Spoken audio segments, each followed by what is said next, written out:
The manila envelope hit my coffee table with the weight of a grenade. My mother-in-law, Pamela, stood across from me, designer handbag clutched like a weapon, the word divorce, visible in bold type through the translucent paper. My ears filled with a strange underwater sound as I realized what she'd done. "The next step," she announced, her voice crisp in my hospital-weakened state. "Since you couldn't be bothered to attend your brother-in-law's wedding." I gripped the edge of my blanket, the IV bruise on my arm still fresh from yesterday's discharge. Every heartbeat sent a throb of pain through my healing ulcer, but the physical discomfort was nothing compared to the betrayal washing over me in waves. Daniel hovered between us, my soup growing cold on the counter, his eyes darting between his mother and me with dawning horror. He had returned early this morning from the Mountain Lodge wedding, concerned when I texted that his mother had called to stop by. This wasn't just another boundary crossed, this was declaration of war in my own living room. My name is Catherine. I'm 33 and a senior financial analyst. This is the story of how I reclaimed my marriage from the woman who thought she owned it. The ground had been shifting beneath us for years. Daniel and I never fit the mold Pamela designed.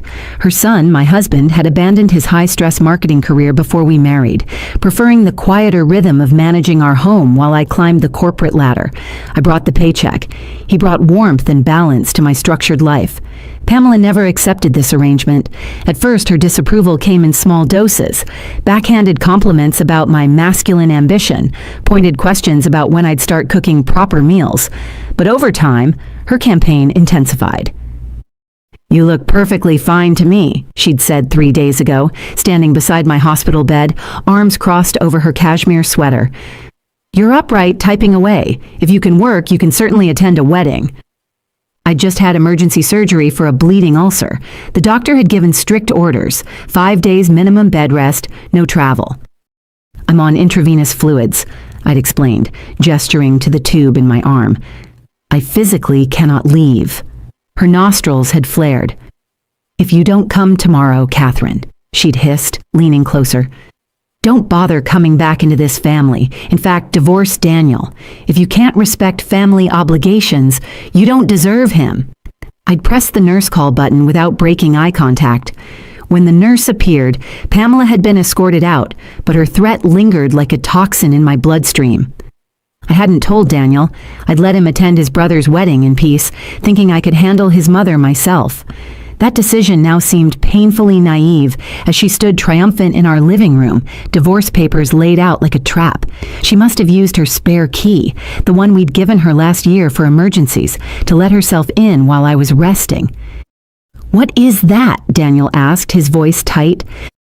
"The papers your wife promised to sign if she didn't show up at Jeremy's wedding," Pamela replied, satisfaction edging her words. "I'm just helping her keep her word." Daniel's confusion morphed into something harder. "What are you talking about?" "She came to the hospital," I said quietly, watching his face. "Barged into my room, told me to get dressed and show up to the wedding or else get out of your life." The color drained from his face. "You went to her hospital room? When she was recovering from surgery?" Pamela waved dismissively. "She was fine. Sitting up, working on her laptop." "Because I had a deadline," I countered, feeling my heart rate accelerate. "That doesn't mean I could travel to a mountain lodge with a bleeding ulcer." "A convenient excuse," she sniffed. "I was protecting your reputation, a wife who doesn't show up for family events." "You threatened my marriage while I was hooked to an IV," I interrupted, my voice steadier than I expected. "That's not protection. That's sabotage." Daniel moved between us, his normally gentle features hardening. "Mom, you crossed a line." "I protected you," she shot back, suddenly defensive. "She's made you her servant. You fold her laundry, cook her meals. What do you get in return? Tired looks and tax forms."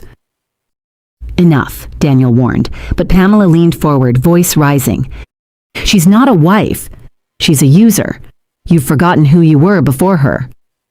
The room seemed to compress around us. 3 years of accumulated resentment crystallized in that moment. I stood despite the pain in my abdomen. "No," I said firmly. He found who he was. I picked up the envelope, flipping through its contents. Everything was there, every form meticulously prepared, as if she'd been planning this ambush for months. A strange calm settled over me. I turned to Daniel. "You want me to prove something?" I grabbed a pen from the side table and signed my name across the bottom line, my signature cutting through the page like a boundary drawn in permanent ink. I slid the papers forward. "There," I signed. "Now it's your turn." Daniel blinked. "What?" "Not on paper. With words," I clarified. "Right here, right now. Not next week, not after thinking it over." Pamela folded her arms, smug. "He doesn't need to think. He's my son." She turned to Daniel, her voice softening to something practiced and familiar. "I raised him. I was there for every scraped knee, every late-night fever. I built this man. You just moved in and took credit." Her attention swiveled back to me, eyes narrowing. "You think making more money means you get to make the rules. You're a leech. You don't cook, you don't clean. You work 80 hours a week and expect him to pick up the slack. My son deserves a wife, not a roommate with a spreadsheet." I felt Daniel tense beside me, but kept my focus on him. "I've never asked you to choose until now," I said quietly. "But you can't keep trying to make peace between two people who are tearing you apart." He closed his eyes, breathing shallow. Pamela moved closer, her perfume heavy in the air between us. "Sweetheart, don't do this," she coaxed. "You know, I only want what's best for you." Daniel opened his eyes. "And what if she is the best?" Pamela flinched as if struck. "You're not thinking clearly." "I am," he replied. "For the first time." Her composure cracked. "She's turned you against your own mother." Daniel looked at me, then back at her. "No," he said firmly. "You did that yourself." Pamela's face contorted with rage. She turned to me, voice rising to a pitch I'd never heard before. "You've brainwashed him. He feeds you, cleans for you, serves you like a butler. And you, what do you even do? You sit back and let him carry everything like some entitled queen. You're a parasite." The accusation hung in the air. I felt something shift inside me. Not anger, but clarity. I looked her directly in the eye and replied without flinching. "No, Pamela. He doesn't feed me. I feed both of you." The silence that followed was absolute. Pamela's mouth opened, but no sound emerged. For the first time since I'd met her, she was speechless. "William left his job before we got married," I continued calmly. "It was his choice. He hated the corporate grind, so I said, 'Let me handle the finances and you build the life around us.' That was our deal." She was blinking rapidly now, as if trying to process information that wouldn't compute. "For the last 3 years, I've paid the rent, the utilities, the groceries." I leaned forward slightly. "The gifts you bragged about to your friends, the checks you thought were from him, that was me, Pamela. I budgeted for you like another household expense."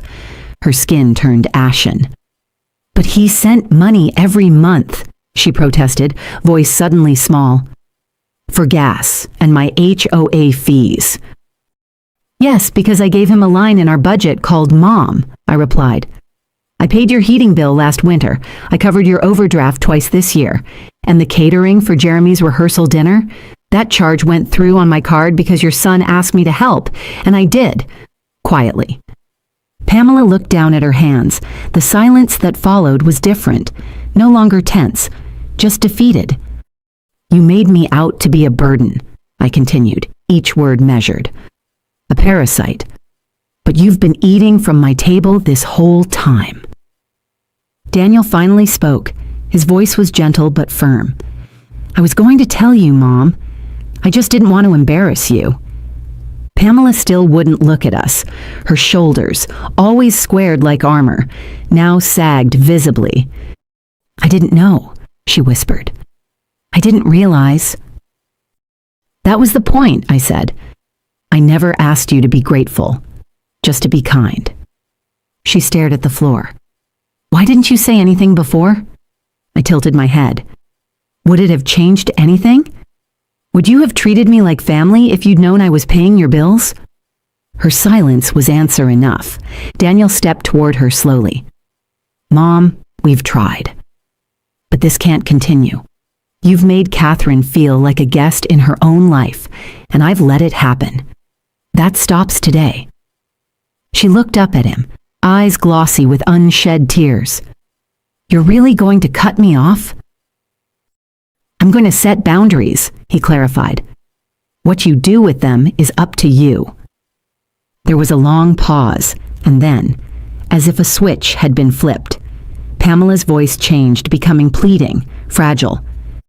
I'm sorry, she said, voice cracking. I didn't realize I was hurting you both. I thought I was protecting you. I didn't know the full picture.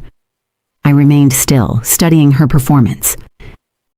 Catherine, she said softly, you're right. I crossed a line. I shouldn't have gone to the hospital. I shouldn't have brought these papers. I didn't want to lose my son, and I thought you were taking him from me. I observed her trembling lip, her slumped posture. It might have seemed sincere if I hadn't witnessed this exact routine before. Right after every boundary she pushed, every time she got caught. But the problem wasn't whether she meant it. The problem was I didn't care anymore. I appreciate the apology, I said evenly, but I don't trust it. Catherine, please. I'm not asking for anything, Pamela, I interrupted. You did. You asked for divorce, for ultimatums, and now you've got them. Daniel nodded slowly. We're moving. She jerked toward him. What? We've already been talking about it, he explained. Catherine needs distance to heal. I need it too. We found a new place. The lease starts next month. And I'm not giving you our new address, I added. Her face collapsed. You can't mean that. We do, I said. She stood suddenly, as if she might try to grab the papers or throw something or simply disappear. But she didn't. She just looked around the room, taking in the reality. This wasn't her house. This wasn't her son's life. It was mine, ours, and she had no power here anymore. When you're ready to treat both of us with respect, Daniel said, you can call. Until then, this is goodbye. She didn't say anything, didn't cry, didn't scream, just nodded barely and walked to the door. It clicked softly behind her. That night, Daniel tore up the divorce papers Pamela had brought. These weren't even filed, he said, examining the unofficial forms. Just scare tactics. We reaffirmed our commitment then, our marriage stronger than ever despite her attempts to break it. 3 weeks later, we carried the last of our boxes into the cozy brownstone, 2 neighborhoods over, farther from Pamela, closer to my office. My ulcer had finally healed completely, the doctor giving me a clean bill of health at my follow-up appointment. Daniel found a part-time position managing a local community garden that he loved. I let go of a few client accounts and started leaving work by 6 p.m. instead of 9 p.m. We learned to slow down together. That evening, as we finished unpacking the essentials, my sister Nora came over with wine and snacks to help us celebrate our first night in the new place. So that finally blew up, huh? She asked, uncorking the bottle. I wouldn't call it an explosion, I replied, arranging cheese on a board Daniel had made. More like a surgical cut. No drama, no revenge, just release. As for Pamela, word spread quickly throughout the family. Jeremy called Daniel the week after the wedding, and when Daniel explained what had happened, Jeremy told his new wife. She was furious to learn about Pamela's attempted sabotage of our marriage the same weekend as their wedding. Their relationship with Pamela soured immediately. Last I heard, Pamela was still living in that too-big condo alone, sending carefully worded texts on holidays. Daniel responded politely, but nothing more. Our marriage remained solid, with no further thoughts of divorce. The exact opposite of what Pamela had intended.